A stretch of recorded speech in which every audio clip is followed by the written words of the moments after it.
Thanks, Riley. This afternoon, a man is dead after a motorcycle crash in Augusta. It happened at around 3 on Walton Way Extension, right near the intersection with Wheeler Road near Cheddar's. This is what our crew saw at the scene at around 4 this afternoon. Right now, the cause of the crash is unknown. The victim's identity will be released once family is notified. And making national headlines tonight, the U.S.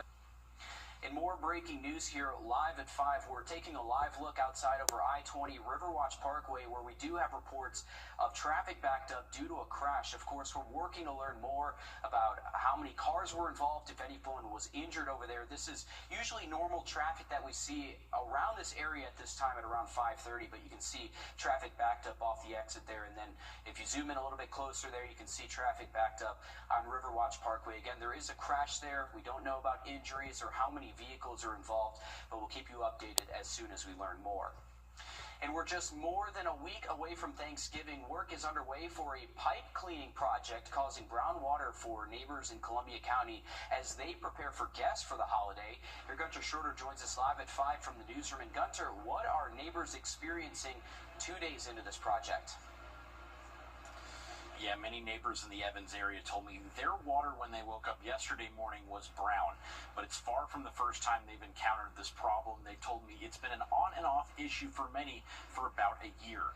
The county began its process of inserting foam bullets into the water system yesterday. The devices are intended to remove the mineral manganese from the pipes that causes the water to have a brownish tint.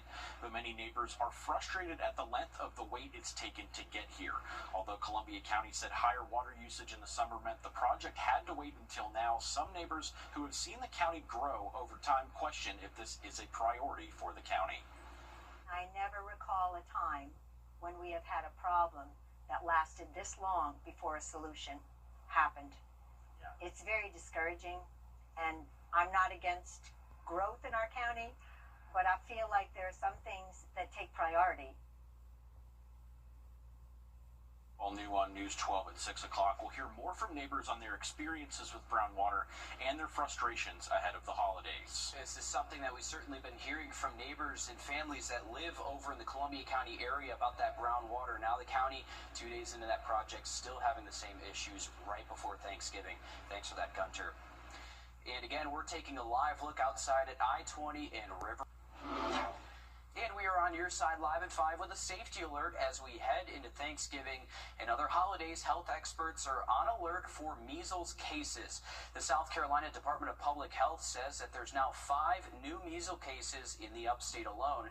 That brings the total to 52 cases this year, with 49 of them from the outbreak in Spartanburg. Experts say 2 out of 5 of the new cases came from family members, but the other 3 are still being investigated on where they came from. Right now, a total of 84 people are in quarantine until next Saturday, so they'll probably be missing Thanksgiving there. Health experts say they advise you to get vaccinated with the MMR vaccine before traveling. They also advise if you do have a family member who does have the measles or has been exposed, you should not be with them. The South Carolina Basketball Coaches Association have released its first preseason rankings. Thanks, Alyssa. A local elementary school in Aiken County is seeing new upgrades soon. How it'll be paid for and what other schools are receiving upgrades. Riley? Well, we are going to continue the dry weather over the next few days, but we are tracking that next rain chance showing up this weekend on more of the forecasts next. Time and temp, brought to you by your First Alert weather team. This is not you. Thanks, Riley. New tonight, Belvedere Elementary School in North Augusta will soon have a new kitchen and cafeteria. This is video of the groundbreaking for the new addition to the school. It is a part of 5 major construction projects in Aiken County. Schools approved back in June. The school is also getting new classrooms. It's all being funded through the penny sales tax approved by voters. Other schools receiving upgrades include Wagner Sally High School, J.D. Lever Elementary School, North Augusta Middle School, and North Augusta High School. Behavioral health is a challenge in this community. That's according to local experts, but they hope a new grant will help change that in the long run. Kaylee Nash shows us how.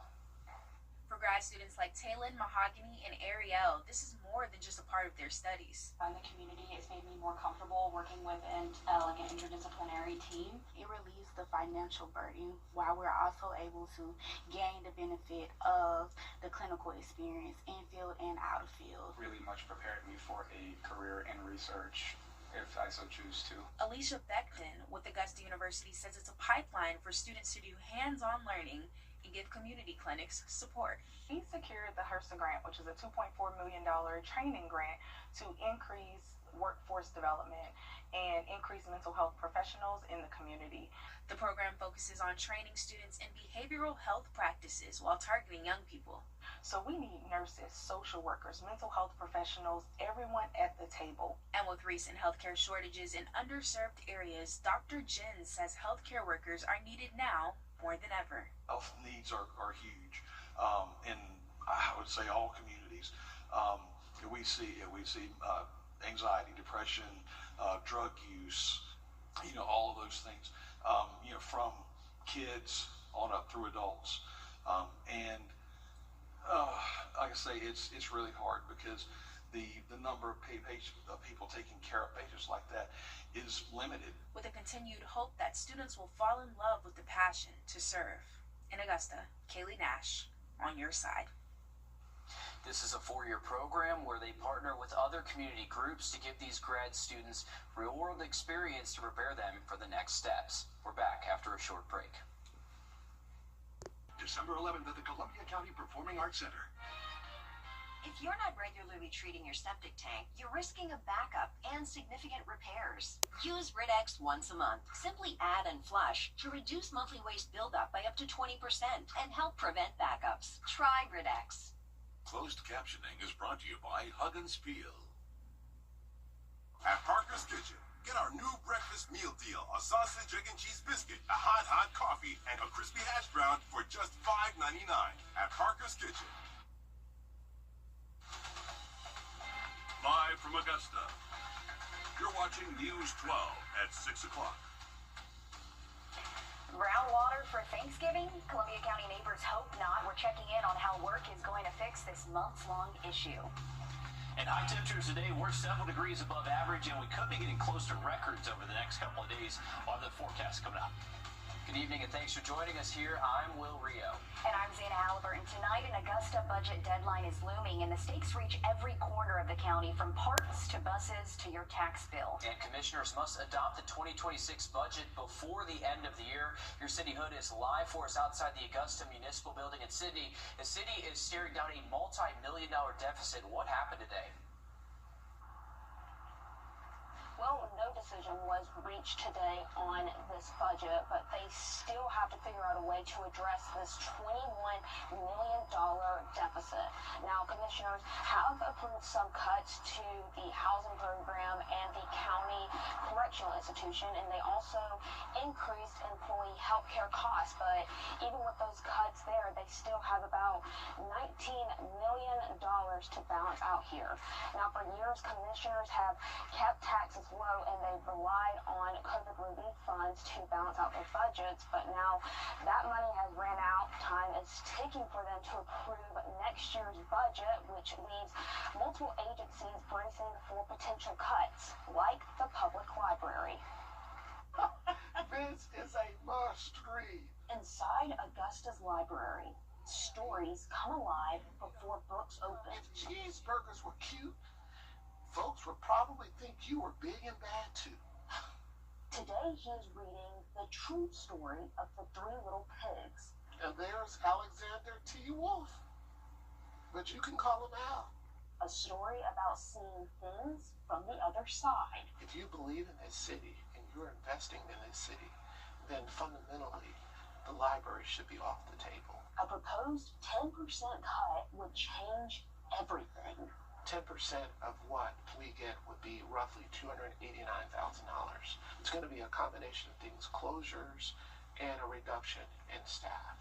What branches would be at risk of closing? It would be Diamond Lakes would be the one that will close. So today is a wonderful Tuesday at the headquarters library. And it's story time. We caught up with library director Emmanuel Mitchell in the children's section, where his passion for reading started. To him, budget cuts threaten more than books. Sometimes you have to go beyond what's written on the paper. We work very diligently for students and our young patrons to fall in love with reading. Reading is not a chore, it's a luxury, it's a privilege.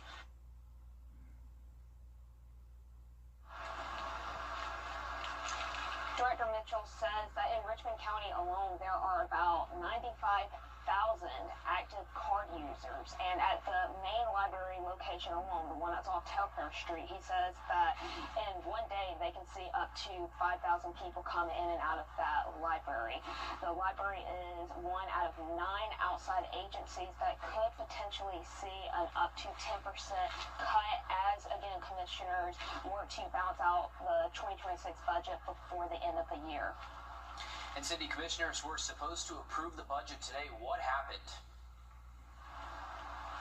Well, commissioners spent hours today debating on do they make cuts to certain departments and outside agencies, or do they raise taxes? And again, they could not come to an agreement today, which means that they couldn't completely end today's meeting. They are going to have to resume on Tuesday at 10 o'clock that morning to hopefully approve the budget before they can move forward with any other meetings. I was talking to Commissioner Francine Scott before coming out here, and she's confident that they'll make a decision that day, but she also made it clear to me that she does not support closing any libraries in the county. She emphasized to me how many students in the county rely on the services that they have there, the books they have there, and the internet services as well. And I also spoke to Commissioner Johnson as well after the meeting. He's also confident they'll come to an agreement next week, but he also emphasized to me about how it's not an easy decision for them to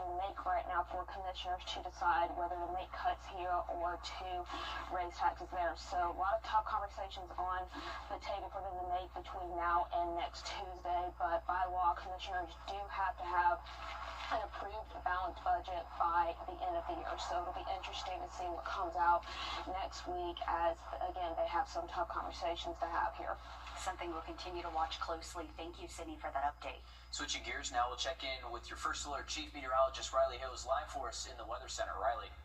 Yeah, guys, we had a just been. Thanks, Riley. This afternoon, a man is dead after a motorcycle crash in Augusta. It happened at around 3 on the Walton Way extension, right near the intersection with Wheeler Road near Cheddar's. This is what our crew saw at the scene at around 4 this afternoon. Right now, the cause of the crash is unknown. The victim's identity will be released once family is notified. Thanksgiving is just 9 days away. With family and friends coming to visit, the last thing you want them to see is brown water coming out of your faucets. Like this video from this fall. In Columbia County, we've been following water issues for months. Starting this week, utility crews are flushing the pipes to fix the issues, which also include low water pressure. It's part of work that will extend through March of next year. It includes $13 million in water treatment upgrades. Here, Gunter Schroeder joins us live, is actually talking with neighbors about how they're feeling. As Columbia County crews got to work on a long-term solution this week, the problem reoccurred for neighbors. There was nobody here but the two of us, and I know that nobody did anything that would have, but it was dark brown. It was gross. We've had intermittent brown water probably since after Hurricane Helene, and we never know when it's going to happen. It happened just yesterday morning. The water was brown. Somebody came out, they flushed the lines up the street. Crews flushing lines in the short term have been a familiar sight, but a frustrating one. I've lived in Columbia County for nearly 35 years, and I never recall a time when we have had a problem that lasted this long before a solution. I'm not against growth in our county, but I feel like there are some things that take priority. Monday started a long-term solution to remove the mineral manganese causing the brown water, using foam bullets to clear it from the system by next spring. But with Thanksgiving next week, there may not be a safeguard from a holiday instance of brown water. We've stayed in Columbia County all these years because we love it here. But lately, we're questioning how our quality of life is being affected. The bigger you grow, the more things come up. And where are you in the priority list? In Evans, Gunter Schroeder, on your side. Columbia County didn't speak on the issue today, but say they're unable to provide an exact timeline in case of potential changes or rescheduling due to weather or other factors. But they encourage residents to sign up for HyperReach, a program that will notify them when work is expected to be done in their area of Columbia County. Still ahead, the feast before the feast. With Thanksgiving right around the corner, we're showing you how volunteers are making magic happen for thousands of people. And if you thought today was warm, we're getting even warmer out there tomorrow. High temps potentially close to 80 degrees within a few degrees of records. That will continue the rest of the work week. We'll have that forecast next. Time and Temp, brought to you by your First Alert weather team. Hi, I'm Deborah Alfarone. 80 new jobs are coming to Aiken County after a specialty manufacturer announces more than $12 million in investments. AGY makes specialty glass fibers, and they're increasingly being used to make tech like circuit boards. They're located on Wagner Road in Aiken. Operations on this expansion will be up and moving by spring of next year. If you're interested in applying, we'll have more information on our website, wrdw.com.